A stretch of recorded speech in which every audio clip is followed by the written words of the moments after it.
अस्सलाम वालेकुम दोस्तों, मैं हूं आपका दोस्त शाहिद हुसैन और आज हम बात करने वाले हैं कानून शहादत के आर्टिकल नंबर 39 पे।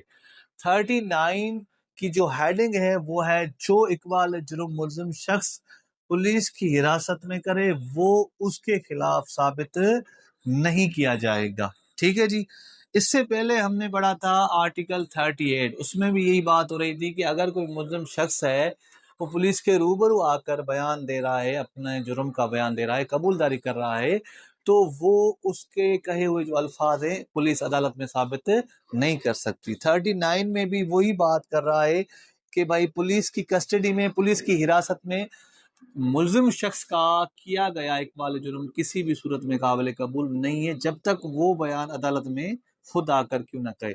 अब 38 और 39 में थोड़ा सा फर्क है, बाकी तकरीबन बात सेम है। कौन सा फर्क है?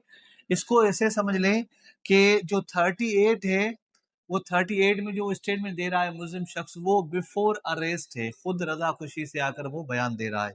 39 में जो है वो आफ्टर अरेस्ट है। समझे कि कोई मुकदमा हुआ, केस हुआ, तफ्तीश जारी है, तफ्तीश में पुलिस अफसर ने मुल्जिम शख्स को गिरफ्तार किया, अब वो पुलिस की कस्टडी में है वो, और वो स्टेटमेंट दे रहा है कि भाई ये मैंने कत्ल किया है, ये मैंने जुर्म किया है। तो इस सूरत में भी अदालत कहेगी भाई ना 38 में मुझे कबूल है ना 39 में कबूल है, मेरे सामने जब तक ये बयान नहीं देगा मुझे काबिल कबूल नहीं है।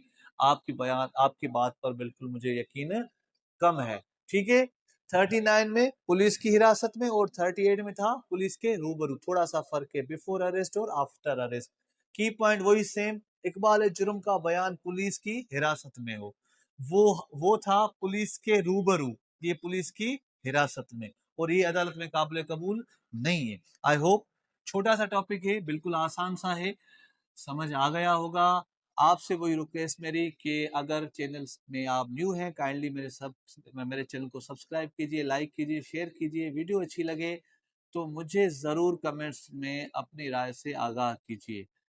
नेक्स्ट वीडियो में फिर मिलेंगे, तब तक के लिए अल्लाह हाफिज़।